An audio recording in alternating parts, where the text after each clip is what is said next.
好啦，各位歡迎翻到嚟 RC 分頻道啊！咁都係極耐冇更新開箱呢家嘢啦。咁啊，今晚就開箱啦 ！UDI RC 16細車仔，大腳啊，其實係細腳咁樣啦，係我獨自開箱啦。咁樣呢排好中意睇嗰套卡通片，嗰套動畫，我獨自升級啊，係啦，幾好睇啊！快啲去睇啦，未睇就〜咁就咩特別？開咗箱先講啦，咩特別？盒就冇咩特別噶啦，好齋嘅。咁但係架車我覺得好正嘅，因為佢裡面嗰啲件非常之正啊。簡單啲講就係啲餡好好，說明書。萬年唔睇嘅說明書同埋金色貼紙好似好型咁啊，好似啊！好啦，跟住車啦，變色紫綠色嘅孖星，好似有呢隻有賣，我記得係唔平啊，好似都50-60蚊罐咁樣樣噶啦。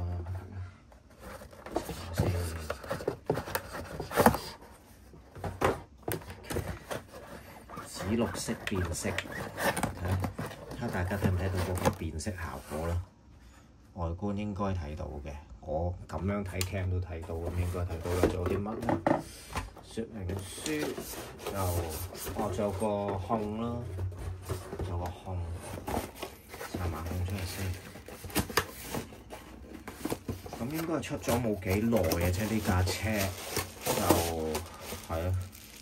有咩話螺絲批彈弓都好齊啊！螺絲批彈弓，跟住小飛象控嚟嘅，以我所知啊，真係阿雷拉洛細車個位 exactly 一模一樣，完全 exactly 一模一樣啦。當然佢真係 UDI RC 咁黐咗 label，其實小飛象一隻啦嚇，就咁樣咯。咁啊較好噶啦，基本上佢嗰啲我估計啊。就電池好似佢都有送嘅，商家 OK 嘅，就電池，仲有啲潤滑油咁樣樣啦，就有送嘅呢啲。箱搣開佢先，冇咩大用途啦，個箱其實係，因為都係好 dry 嘅一個箱啦，冇乜偏。咁可能佢全部啲成本真係真誠意放喺嗰架車度啦。咁我都希望係咁樣啊！電池有呢個螺絲雞咁，仲有我有彈弓喎，你可以換彈弓喎。本身硬唔硬先？都幾硬喎，硬硬地喎，好硬下喎，唔係硬硬地喎，好 Q 硬。個避震可能如你空翻啦，胎腍唔腍咧？腍嘅，絕嘅，好腍好絕嘅，聽到聲啦。啲噴氣聲啊，臨絕嘅。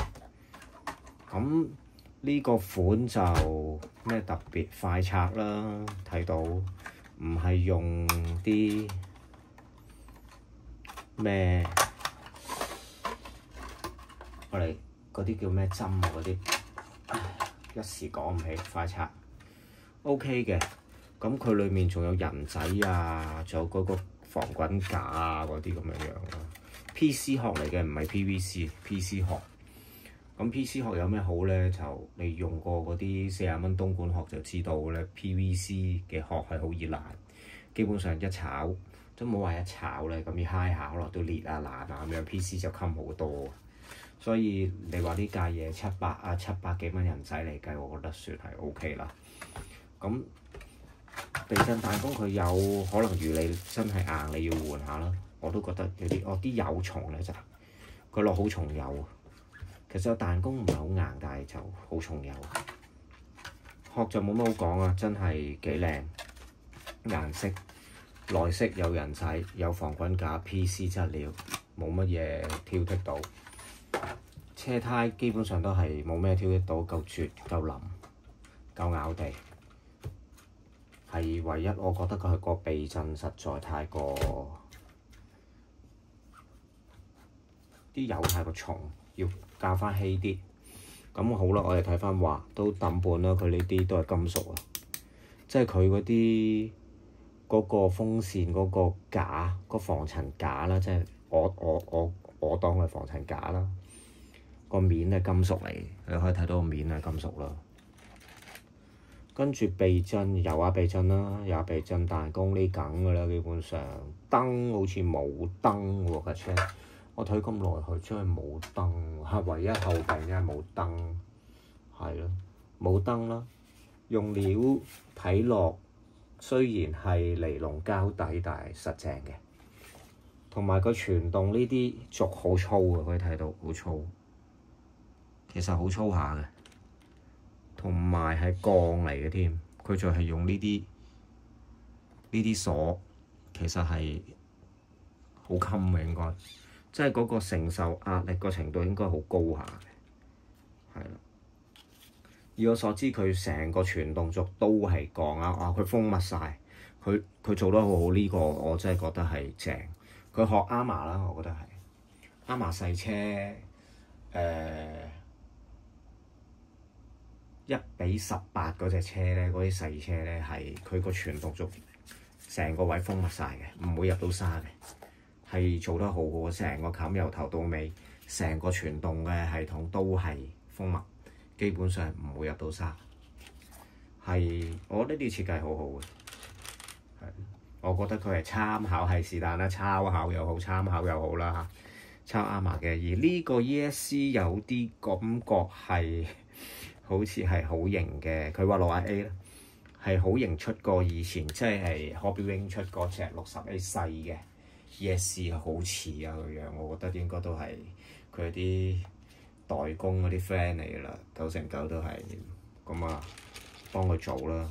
咁摩打咧，佢話4700 kV 2845，我覺得好夠啦。控翻原生可以控翻啦，原生直接你懟嚿 3S 電落去，直接原地控翻㗎啦，可以好夠勁，超級勁，基本上動力。傳動系統差速齒都係鋼啊，斜齒仲要係，所以我覺得係應該 OK 嘅。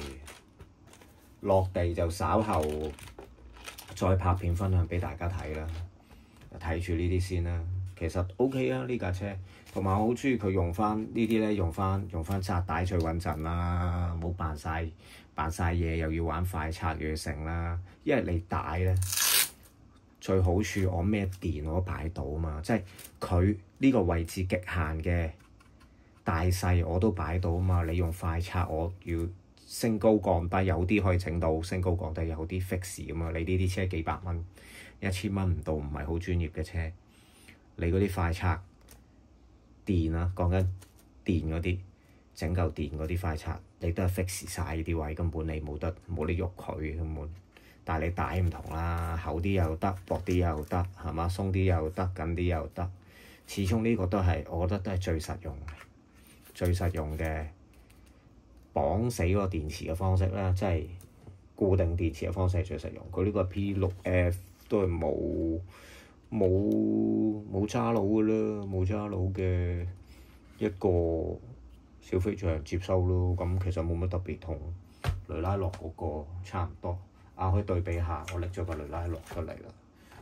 雷拉洛1:16，呢個快拆都 OK， 好平嘅，睇落就可以啊，係可以嘅。殼顏色都靚嘅，但係款就冇乜㗎啦，都係一般大腳款，就冇乜嘢特別。彈弓偏硬，唯一我後病嘅就係、其實唔係個彈弓嘅啲油咯，可能如你真係飛波啊，諸如此類啊，乜都好啦。咁對比咧，雷拉洛自行對比啦。咁啊，差不多大細轆都係冇記錯就85 mm，即係8.5 cm。咁大細轆大細其實差唔多啊，軸佢好似係雷拉洛長少少，頭先度咗係長啲啲咁多，啲咁多，係啦。咁闊度對比一下，差唔多嘅啫，其實都係一樣，我當你一樣啦。前後我諗都唔夠1-2mm，係嘛？我當你一樣啦。高度頭先好似度過，基本上都係我覺得差唔多。分別雷拉諾高啲啲咁多嗰個殼啊，兩個殼款式即係多心情件啊嗰啲乜乜成咁，梗係我覺得雷拉諾梗係整得好啲啦。即係個樣嚟計啦，殼樣啦。咁但係你講性能咧，我覺得呢架個性能比雷拉諾仲要好喎。係啦，大家都係小飛象細控啦，大家都係呢隻控，你一模一樣，基本上冇分別㗎啦。拎埋出去俾大家睇下，睇下雷拉諾嗰個細控喺咩度先？尋找細控啊！尋找細控係呢個雷拉諾細控，當然佢貼紙嗰啲靚啲啦，整得係嘛？冇呢個咁 dry 啦，叫做嘅。exactly 一模一樣都係小飛象啦，唔使講咁多，裏邊所有嘢都係一樣㗎啦。我覺得啊，除咗張貼紙唔同之外嚇 ，OK， 好啦。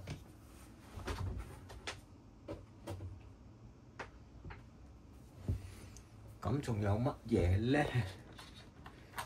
我覺得呢架嗰個傳動系統同埋摩打 ESC 都好過原廠呢架雷拉諾，因為原廠呢架好似係45A ESC 啦，雷拉諾自己 ESC 同埋3650，我冇記錯3650 kV 嘅2845摩打，咁呢個係去到4700，因為佢要做到原地空翻，係啦，咁就會比較兇狠啲嘅，唔係兇狠啲，兇狠好多，同埋個傳動。佢呢啲軸咧狗骨，即係佢呢啲 CVD 啦，或者叫 CVD 慢向啦，或者中文叫咁就硬淨好多呢支嘢，我覺得。因為雷拉諾我試過玩斷幾鋪，而我都係跟佢普通咁玩，其實又唔係玩到激烈。我自己個人覺得唔係玩到激啦，即係唔係好離譜嗰啲，唔係幾層樓飛落嗰啲咁樣。但係玩下都會扭斷嘅，係碌飛出嚟嗰隻扭斷，即係佢呢度有個位，呢度有個慢向嗰個轉波位咯，我唔知點樣形容嗰個位置啦。會玩下咧會斷，即係可能我係急剎又好，或者佢例如翻身即係反咗架車，挫兩嘢，跟住之後反翻起嗰個啦。大家有玩過呢啲車就知道啦。咁就可能會令到前轆呢啲位個負荷好大，咁就會斷咯。我覺得係咁。佢原裝嗰個斷啊，佢有加強嘅，雷拉諾有加強嘅，有 S2 鋼嘅，我未買啦，因為我仲有條士啤喺度換咗佢玩慢咗先算啦。係，咁呢架期待落地睇下咩表現，但係齋睇就 OK 嘅，但係始終感覺避震真係偏硬，即係冇咁柔軟啊！嗰個避震冇雷拉諾咁，雷拉諾原裝冇教過任何嘢避震，係啦，仲要玩過好耐，係啦，但係佢呢個就比較即係啲油可能落得重得滯啦，佢真係真係貨你空翻算 Q 數嗰啲嚟嘅，淨係啦，咁樣到落地再評測啦。好啦，今日分享到呢度啦。睇下遲啲仲有冇機會再分享其他特別啲嘅片睇下啦。因為都係呢啲即係而家玩歐斯玩到真係有啲悶悶地，玩搖車有啲悶，即係好玩嘅，但係開始有啲冇乜新嘅衝擊，個衝擊好細。近排係唯一覺得呢架玩咗。我呢排中意玩啲爬車咯，睇下有冇機會拍片講下啲爬車咯。因為我又唔係好夠膽講爬車，我呢啲完全係外行，即係少玩，即係玩咗唔係好耐嘅就爬車，都係跟啲師兄周圍走，周圍去玩嘅咁樣。遲啲有機會再拍片分享啦。好啦，今日講到呢度先，係咁先，拜拜。